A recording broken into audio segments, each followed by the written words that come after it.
오늘 말씀은 사무엘하서 5장 13절에서 25절까지의 말씀입니다. 오늘 말씀을 보면 1절에서 5절까지는 다윗이 온 이스라엘의 왕이 된 것, 그리고 6절에서 10절까지는 예루살렘을 정복한 후에 그것을 통일 왕국의 왕도로 삼은 일, 그리고 11절, 12절은 다윗이 두로왕 히람의 도움을 받아서 왕궁을 건축한 일과 새롭게 얻은 깨달음에 관한 이야기입니다. 그리고 여기에 이어서 그와 관련되는 두 가지 이야기를 서술합니다. 다윗이 왕이 된 후에 헤브론에서 예루살렘으로 올라와서 낳은 아들과 딸의 명단이 13절에 16절까지 기록이 되고 있고, 그리고 블레셋과의 전쟁에서 하나님의 도우심으로 두 번씩이나 승리를 거두는 다윗의 활약상이 17절에서 25절까지 소개되고 있습니다. 온 이스라엘의 왕이 된 다윗에게는 몇 가지 과제가 있었습니다. 우선 왕조를 세웠으니까 그 왕조를 유지해야 됩니다. 그리고 이스라엘이 당면한 과제는 무엇보다도 철기로 무장한 블레셋의 위협을 제거하는 일이었습니다. 또 예루살렘을 종교의 중심지로 만들어서 재정 일치를 이루는 일도 중요했습니다.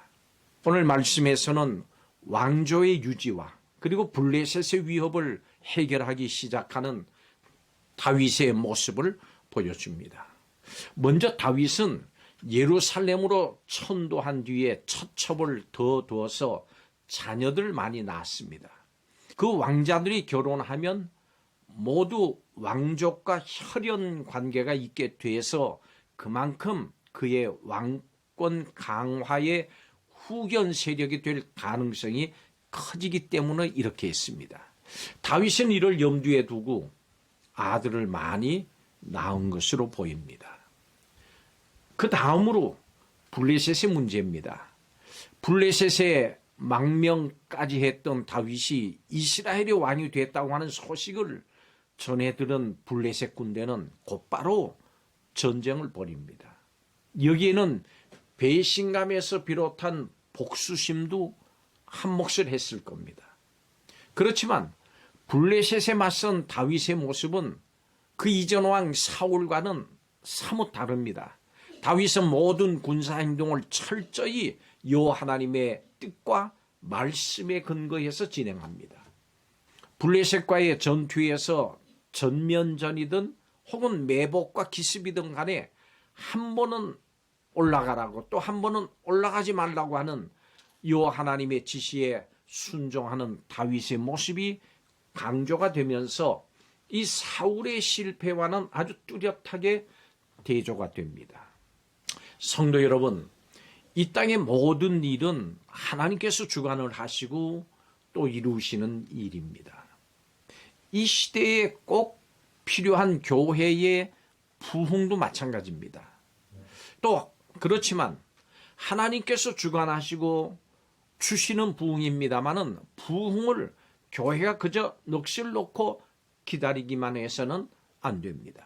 교회와 성도는 하나님이 주시는 부흥을 전심으로 기다리고 사모해야 합니다. 그렇다면 부흥을 기다리고 사모하는 성도와 교회의 모습은 어떤 모습일까요? 오늘 말씀을 통해서 살펴보겠습니다. 첫째로, 성도와 교회는 머리 되신 예수님을 굳게 붙잡아야 됩니다. 하나님은 다윗을 이스라엘 안팎에서 지극히 높여주셨습니다. 하나님께서 다윗을 통해서 직접 이스라엘을 다스린다고 하는 그 사실을 보여주신 겁니다. 교회도 마찬가지입니다. 예수님께서 교회의 머리가 되심으로 교회는 주님의 은혜로운 통치 가운데 있게 됐습니다. 바로 이것이 교회가 받는 가장 큰 선물이고 또 가장 놀라운 특권이기도 합니다. 교회와 성도는 어느 때 가장 교회답고 또 성도다울까요? 어느 때 하나님이 주시는 부흥을 받기에 합당할까요? 성도는 교회의 머리이신 예수님만을 높이고 예수님의 말씀만을 따르고 예수님의 뜻에 철저하게 매달리는 때, 이때 가장 교회답고 아름다운 때입니다. 교회의 부흥의 기초는 주님께만 굳게 붙어 있는 것입니다.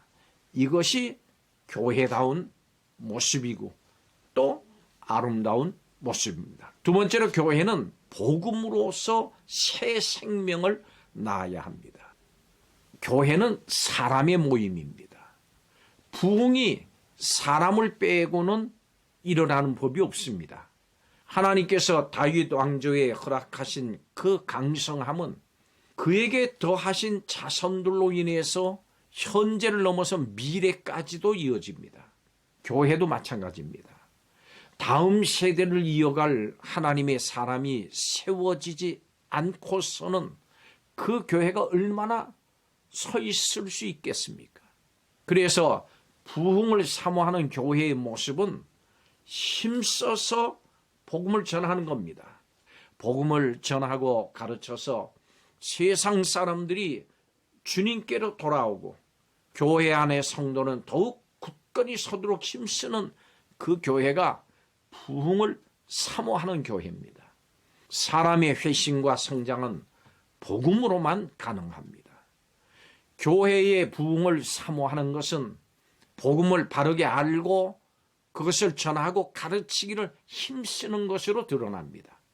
사도행전의 역사를 보면 사도들이 단지 복음에 집중할 때 부흥의 역사가 따라왔습니다. 마지막 세 번째로, 교회는 승리를 바라보고 싸워야 합니다.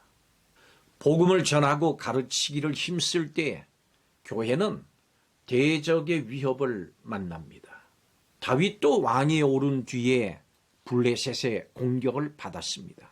그렇지만 하나님께서는 다윗에게 어떻게 싸울지 그 방법까지도 가르쳐 주셔서 다윗으로 승리하게 하셨습니다. 교회는 난간과 대적을 만날지라도 두려워할 필요가 없습니다. 교회 머리 되신 예수님이 모든 권세를 물리치신 권능의 주님이시기 때문입니다. 교회는 이 궁극적인 승리의 약속을 받았습니다. 승리하신 주님은 우리에게 성령을 보내셔서 날마다, 아니 매 순간 교회를 이끌어 주십니다. 궁극적인 승리를 보장받았고 예수님께서 모든 여정을 도우시는데 교회가 무엇을 두려워하겠습니까? 부흥을 추구하는 교회는 도우시는 예수님을 의지해서 분투하는 교회입니다. 성도 여러분, 복음에 든든하게 서서 승리를 확신하고 싸우시기 바랍니다. 교회의 부흥은 우리의 손이 아니라 하나님의 손에 달려 있습니다. 그렇기 때문에 성도는 부흥하게 하시는 예수님을 소망하면서 전적으로 예수님의 뜻과 말씀에 따라야 됩니다. 예수님의 뜻과 말씀에 순종하면서 예수님께서 주실 부흥을 사모하면서 힘차게 나가십시오. 매일의 삶과 전쟁에서 예수님의 뜻과 예수님의 말씀에 귀를 기울이는 신실한 성도는 하나님께서 필요한 권세와 부와 자원을 공급해 주십니다. 그리고 하나님의 부흥을 이루십니다. 지금 하나님의 부흥의 도구로 쓰임을 받는 우리 성도들이 다 되시기를 바랍니다.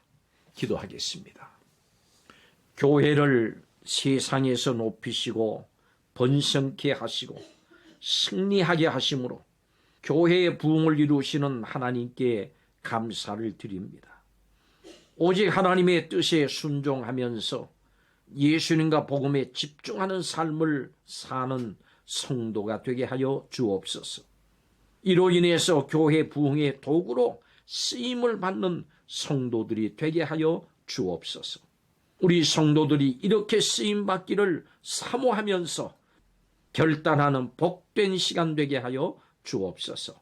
감사드리며 부흥을 주시는 예수님의 이름으로 기도하옵나이다. 아멘.